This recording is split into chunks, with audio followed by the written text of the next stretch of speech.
Allahu Allahu Allahu Allah. Sinopsis bagi program kita halaman 40 pada hari ini, mari kita saksikan. Iaitu pada halaman 40 ini bermula pada ayat 246 dan 247, kisah seorang nabi, ya, iaitu nabi siapa nanti kita akan bincangkan, dan Raja Talut, ya, Talut dan keengganan Bani Israel untuk berjihad. Ya, Talut ini adalah sebenarnya orang biasa tapi dinaikkan sebagai, boleh dikatakan, raja ataupun pemimpin. Nanti kita bincangkan mengapa ini penting dalam perjuangan, apa kaitan dengan kehidupan kita pada tahun ini. Dan pada ayat 248, pembuktian kelayakan Talut, ya, menjadi raja ataupun pemimpin, ujian yang diberikannya kepada para pengikutnya, ya, ujian yang berlaku di situ kepada orang yang nak beriman, pada orang yang tidak beriman. Jadi ini adalah ringkasan bagi halaman 40. Allahu Allahu Allahu Allah. A'udzu billahi minasy syaithanir rajim. ألم تر إلى الملأ من بني إسرائيل من بعد موسى إذ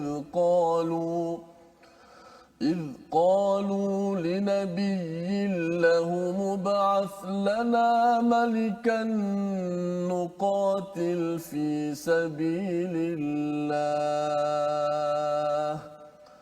قال هل عسيتم إن كتب عليكم القتال ألا تقاتلوا قالوا وما لنا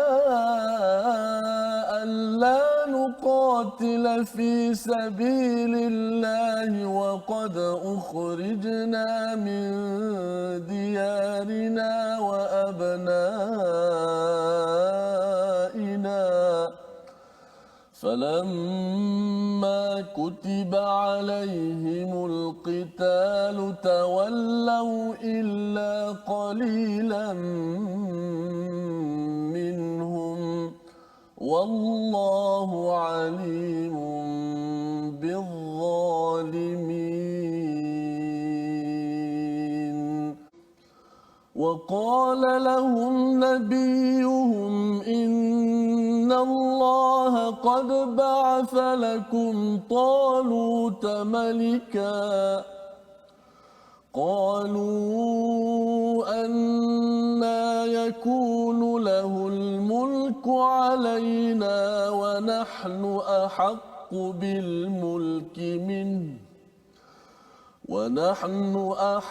بالملك منه ولم يؤت سعة من المال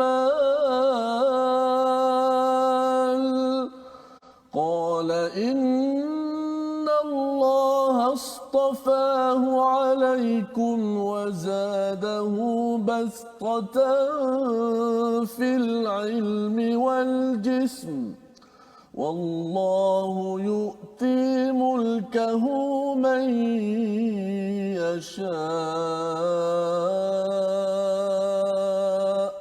والله واسع عليم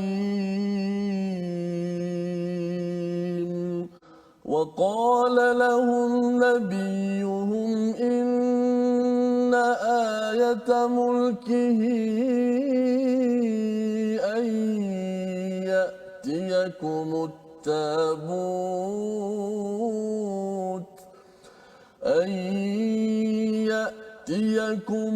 التابوت فيه سكينة من ربكم وبقية مما ترك آل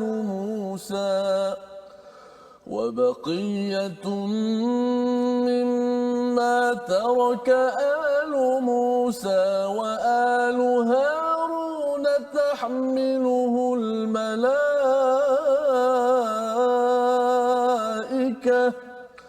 إن في ذلك لآية لكم إن كنتم مؤمنين.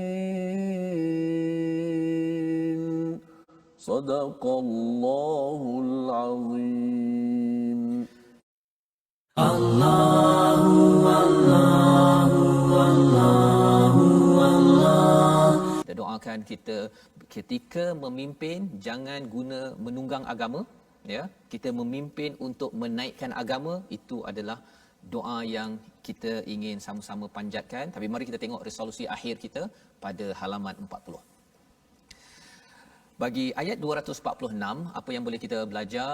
Utamakan Allah dalam urusan harian, jangan dicampur adukkan, jangan ditunggang hal agama, terutama dalam urusan-urusan kepimpinan. Yang pertama. Yang kedua, terima insan kerana kelayakannya di sisi Allah, ya, kerana ilmu, kerana kemahiran yang ada, bukan kelayakan yang dilihat di sisi manusia.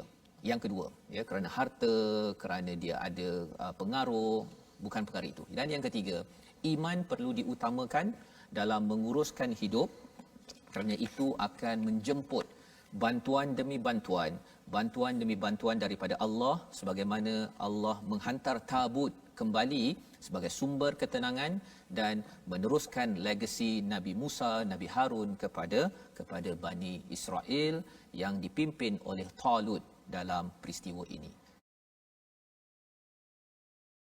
Orang yang sanggup berjuang, yang ada ilmu, membawa kita kepada istilah al-malak sebentar tadi. Mari sama-sama kita perhatikan.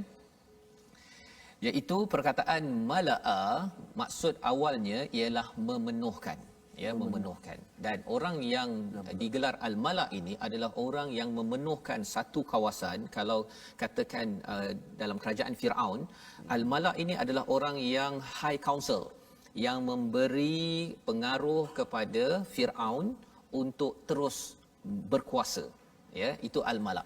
Dan al-malak ini dia memenuhkan pemimpin-pemimpin yang ada, dan dalam konteks dalam kisah ini, mereka ini adalah orang-orang yang berpengaruh, ya, berpengaruh, dan dia sentiasa cuba untuk mendapatkan kuasa walau dengan apa cara sekalipun. Maknanya kata al-malak dalam Quran ni lebih kepada pemimpin yang agak disebahkan kepada yang nak kuasa, berebut Nak kuasa. nak Oh, dikaitkan dengan Firaun, banyak ya, dia ada kecenderungan kepada kuasa, kepada sesuatu yang bersifat dunia, ya. Itu sebabnya malak ini kalau diberi hidayah bagus. Tetapi kalau tidak, kalau dia mengikut kepada contoh yang begini, secara automatiknya dia nakkan kuasa, tetapi dia tidak mahu berjuang.